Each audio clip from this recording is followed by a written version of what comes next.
اللہ حضرت جی بہت زیادہ حدیث موجود ہیں، جب بندہ سب دیکھے گا، بندہ کہے گا اللہ کی بارگاہ میں، یا اللہ ایک موقع دے، یا اللہ ایک جان دے، میں ساری نمازیں پڑھوں گا، میں تیرا ذکر کروں گا، تیرے سونے محبوب پہ درود، یا اللہ ایک بھیج مجھے واپس۔ اب تو سب کچھ دیکھ چکے ہیں، بلکہ حضرت یہاں تک بھی حدیث پاک ملتی ہے کہ سارے جو مسلمان ہیں اور جو مسلمان ہی مریں گے وہ ہمیشہ جہنم میں نہیں رہیں گے، اپنی اپنی سزا بھگت کے وہ جنت میں، لکھا ہے جی صرف 2 رہ جائیں گے مسلمان، حدیث پاک کا مفہوم ہے۔ اللہ پاک فرمائیں گے کوئی وجہ دیکھو، بناؤ کوئی وجہ، ان کو بھی جنت میں بھیجو۔ فرشتے نامہ اعمال چیک کریں گے، وہ لکھا ہے جی ان کے نامہ اعمال میں کوئی وجہ ہی نہیں ہوگی، کوئی۔ فرشتے عرض کریں گے یا اللہ سارا رجسٹر دیکھا ہے، کوئی وجہ نہیں ملی، کبھی انہوں نے کسی بھوکے کو کھانا نہیں کھلایا، کبھی کسی پیاسے کو پانی نہیں پلایا، کبھی کسی یتیم غریب فقیر کچھ ایسا ہے ہی نہیں نامہ اعمال میں۔ اللہ فرمائیں گے دونوں کو لے کے آؤ۔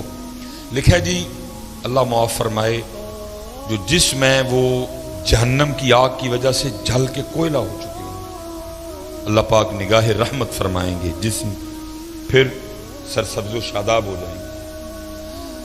جب وہ دونوں بندے اللہ کی بارگاہ میں آئیں گے نا تو اللہ پھر دونوں کو حکم دیں گے کہ جہنم میں واپس چھلانگ لگاؤ۔ لکھا جی ایک تو نہ آؤ دیکھے گا نہ تاؤ دیکھے گا، وہ واپس جہنم میں چلا۔ دوسرا کیا کرے گا، وہ تھوڑا سا چلے گا اور پھر رک کے نہ واپس دیکھے گا، پھر چلے گا پھر رک کے واپس جہنم میں چھلانگ نہیں لگائے گا۔ اللہ پاک فرمائیں گے کہ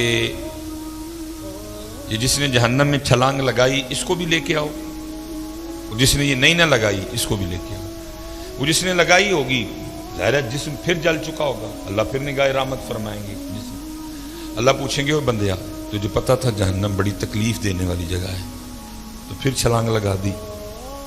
عرض کرے گا رب کریم تو نے مجھے 60 سال 70 سال زندگی دی اور میں کیسا بد نصیب تھا کہ میں نے تیری ایک بات بھی نہیں مانی ہے۔ میں نے کہا بندیا اج پھر موقع ملے اپنے رب دی گل منن دا، انہیں پینا سڑنا ہے وہ حج ہی مان جا، پینا سڑنا ہی ہے لیکن آج ہی مان جا۔ اس لیے رب کریم میں نے پھر چھلانگ لگا دی۔ اللہ فرمائیں گے اچھا چل جا تجھے معاف کیا، چل جا جنت میں۔ دوسرے کو پوچھا جائے گا بندے ساری زندگی بھی بات نہیں مانی آج پھر نہیں مانی؟ بڑی حضرت اس دن بندے کو اس سے زیادہ کوئی حسرت نہیں ہوگی کہ میں نے اپنے رب کی بات کیوں نہیں مانی تھی۔ بندہ کہے گا یا اللہ ایک جان دے پھر واپس، اب میں پڑھوں گا نماز، میں اٹھوں گا فجر کے لیے، میں تہجد بھی پڑھوں گا، جو تو نے مال دیا ہے میں خرچ کروں گا اس کو لوگوں پہ، لیکن تب کیا کہا؟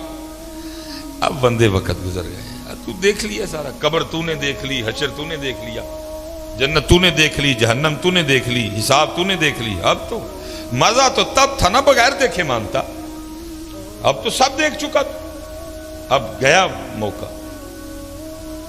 تو اللہ پوچھیں گے ساری زندگی بھی بات نہیں مانی آج پھر نہیں مانی؟ تو بندہ کیا عرض کرے گا رب کریم میری بدبختی کہ میں نے تیری بات نہیں مانی۔ تو اللہ کہیں گے آج کیوں نہیں پھر مانی؟ تو عرض کرے گا رب کریم میں نے ایک دن کسی عالم سے سنا تھا کہ تو نے اپنے عرش کے اوپر لکھوا رکھا ہے کہ ان رحمتی وسیعت غضبی، بے شک میری رحمت میرے غصے پہ غالب ہے۔ تو جب تو نے حکم دیا نا جہنم میں جانے کا تو میں سمجھ گیا کہ اس وقت معاملہ غصے اور غضب والا ہے، اس لیے تھوڑا سا چل کے رخ کے دیکھتا تھا، ہو سکتا ہے دریا رحمت جوش میں آ چکا اور مجھے معافی مل جائے۔ اللہ فرمائیں گے جا تو اس کو بھی جنت میں لے جاؤ۔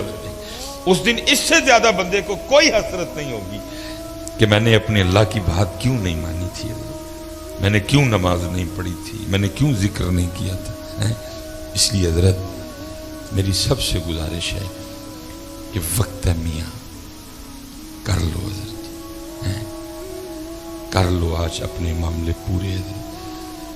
اللہ کی قسم ہے، کیونکہ سنا کے آپ کو تو کچھ ہو نہ ہو، پر مجھے بڑا کچھ ہو جاتا ہے نا، پھر کھانے کو دل کرتا ہے. ویکھدے پیو نا ایڈے مشہور مولوی دیاں باواں ایڈیاں ماڑیاں ہونی چاہیے. آپ تو پھر مجھ پہ طاری ہو جاتا ہے حضرت، کھانے کو دل نہیں کرتا. جب کچھ سنا لوں نا پھر خود پہ طاری ہو جاتا ہے، نہ کھانے کو دل کرتا ہے نہ پینے کو. اتنا خوفناک معاملہ ہے وہ قبر کی تنہائی. میں اس دن ایک بڑا پیار والا بچہ ہے تو اس کے والد انتقال کر، میں اس کی دل جوئی کے لیے گیا تو وہ قبر میں نا کیڑے بڑے تھے، اس نے وہ مارنے شروع کر. میں نے اس کو کہا، میں نے کہا پترا نہ مار، رب دی مخلوق ہے. لیکن وہ باپ کی محبت تھی وہ، تو اس کو تو میں نے نہیں کہا، لیکن میں نے کہا پھر مار لا، کنے کو ماریں گا. تنہائی، اندھیرا، کیڑے، کیا کیا کوئی ہے کسی کو فکر؟ کوئی ہے توجہ وغیرہ؟ کوئی ہے دھیان کسی کو؟ اسی کو سجا رہے ہیں جی، اسی پہ پاؤں کے جی اے ٹیلاں لا دیو، رنگ نہیں سونا، اے والیاں لا دیو. 2 سال ہو گئے نے جی، انہیں بھی لا دیو جی، اے والیاں. ٹھیک ہے بھائی، اللہ نے اگر تجھے دیا ہے تو تیری مرضی ہے، لگا. لیکن میری گزارش اتنی ہے بھائی، جدھر کتنا تو رہ لے گا، ادھر کتنا، آخر کتنا رہ لے گا. میں نے آگے کہا نا جی، میں آپ کے لیے 200 سال عمر کا دعا گوں، صحت والی. لیکن بھائی 200 سال بعد بھی جانا ہے. تکلیف یہ ہے کہ بھائی جس کو چھوڑنا ہے، مانتے ہو چھوڑنا ہے، چھوڑ کے جا رہے ہیں. مرید حسین صاحب چلے گئے، میرے والد صاحب چلے گئے، میری والدہ صاحبہ چلی گئیں، حکیم صاحب چلے گئے، حکیم خادم علی صاحب چلے گئے، حافظ محمد عالم رحمۃ اللہ تعالی علیہ چلے گئے. کتنی دیر حضرت یہ تو ٹیلوں میں رہ لے گا؟ کتنی دیر میاں تو اس گدے پہ سو لے گا؟ کتنی دیر تو اس بیڈ پہ سو لے گا؟ تو نے یہ گدا بھی چھوڑنا ہے، تو نے یہ بیڈ بھی چھوڑنا ہے، تو نے یہ ٹیلیں بھی چھوڑنی ہیں، تو نے یہ ڈائننگ ٹیبل بھی چھوڑنا ہے، تو نے یہ محلہ بھی چھوڑنا ہے، تو نے یہ گاؤں بھی چھوڑنا ہے، تو نے یہ پنڈ بھی چھوڑنا ہے، اور تو نے جانا ہے میاں، تو نے جانا ہے. دکھ صرف یہ ہے، ٹھیک ہے بھائی بناؤ کرو تو یہ میرا گھر بھی سب کچھ ہے، ٹیلیں بھی لگی ہیں، صوفے بھی ہیں، سب کچھ ہے حضرت. لیکن اللہ کا شکر ہے میری آج فجر کی غیر حاضری نہیں، الحمدللہ. میری کل عشاء کی غیر حاضری نہیں ہے، میری کل مغرب کی غیر حاضری نہیں. یہ ٹیلیں تب کام خراب کریں گی جب ساتھ غیر حاضریاں لگیں، کیونکہ جو آگے والا گھر ہے نا، اس کو نماز میں سونا کرنا. ادھر کوئی روشنی نہیں ہوگی، اتھے کوئی واڈا، کوئی میٹر، کوئی دیوا، کوئی لالٹینی. قبر کی روشنی ادھر سے لے کے جانی ہے. ادھر قبر میں کوئی مولٹی فوم والوں نے اپنی فرنچائز نہیں کھولی ہوئی. قبر کے گدے ادھر سے لے کے جانے ہیں. ادھر جی ہائر والوں کی کوئی دکان نہیں، ادھر گری والوں کی کوئی دکان نہیں. اتھے دا اے سی ایتھو لے کے جانا ہے.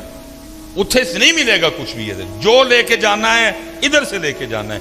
آگ لے کے جانی ہے تو ادھر سے لے کے جانی ہے، اے سی لے کے جانا ہے تو ادھر سے لے کے جانا ہے.